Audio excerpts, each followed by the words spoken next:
Good morning. Good morning. তো সঞ্চারী, class 10 এর পর অনেকে তো ভাবে সায়েন্স নেব না, কমার্স নেব না, আর্টস নেব, যেহেতু ভিডিও থাকে। হ্যাঁ, অনেকে আবার ভাবে যে আর্টস মানে কম সুযোগ। না, বর্তমান সময়ে আর্টস একটা আচ্ছা ধরো, যদি কেউ হিস্ট্রি বা পলিটিক্যাল সায়েন্স নিয়ে এগোতে চায়, সেক্ষেত্রে সে হেরিটেজ বা পলিসি স্টাডিতে আরো ভালোভাবে যেতে পারবে। মানে ঐতিহ্য রক্ষা আর সরকারের নীতি বিশ্লেষণ। ঠিক তাই, হেরিটেজ ম্যানেজমেন্ট রয়েছে, আর্কিওলজি রয়েছে, পলিটি রিসার্চ রয়েছে, এইসব জায়গায় চাকরি পাওয়া যায়। আচ্ছা, তাহলে তো ভালোই। তাহলে পড়াশোনাটা কোথায়? পড়াশোনা করার জন্য তো রয়েছে JNU, Presidency, Ashoka university, Nalanda ইত্যাদি। বাহ।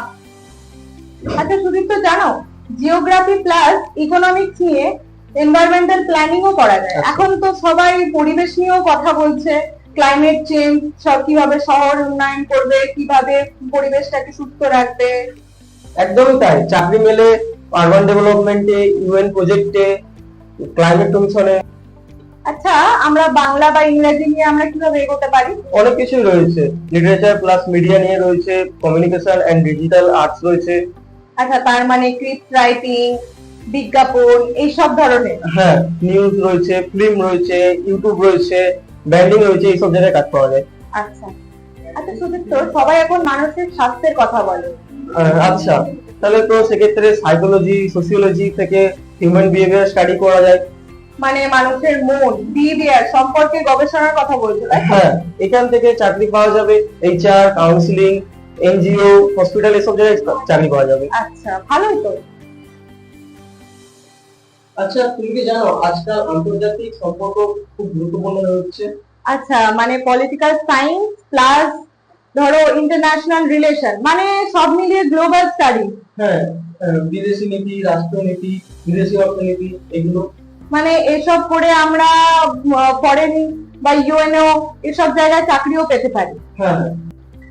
আচ্ছা সুদীপ্ত, তাহলে কি আমি ফিলোসফি নেব? হ্যাঁ, অবশ্যই ফিলোসফি নিলে ফিলোসফি প্লাস সাইকোলজি থেকে আমরা কগনিটিভ স্টাডিটা করতে পারি।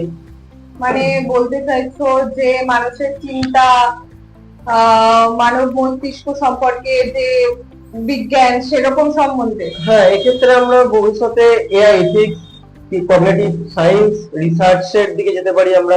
আচ্ছা। আচ্ছা সুদীপ্ত, আমি না আঁকতে খুব ভালোবাসি, তাহলে আঁকা নিয়ে কিছু এগোনো যায়? হ্যাঁ, অবশ্যই আমরা এক্ষেত্রে ফাইন আর্টস প্লাস টেকনোলজি দিয়ে যেতে পারি। সেক্ষেত্রে আমরা ডিজাইন, অ্যানিমেশন এসবের কোর্স করতে পারি। মানে তুমি বলছো game, fashion, animation, graphic design, এইসব, তাই তো? সবকিছু। হ্যাঁ, এর জন্য বিভিন্ন রকমের বিভিন্ন জায়গায় কোর্স রয়েছে, অ্যানিমেশন রয়েছে, 2D 3D কোর্স রয়েছে। আচ্ছা, সমাজ সচেতনতা নিয়ে যদি আমরা এগোতে চাই তাহলে আমরা কি বিষয় নিয়ে পড়তে পারি? সেক্ষেত্রে আমরা সোসিওলজি প্লাস ল নিয়ে পড়তে পারি। সেক্ষেত্রে আমরা সোশিও জাস্টিস স্টাডি নিয়ে পড়তে পারি। আচ্ছা, মানে সমাজের রীতি নীতি, আইন, এইসব সবকিছু, তাই তো? হ্যাঁ, এসব ক্ষেত্রে আমরা কাজের সুযোগ পাবো, human rights, civil service, NGO, এইসব জায়গায় আমরা কাজের সুযোগ পাবো।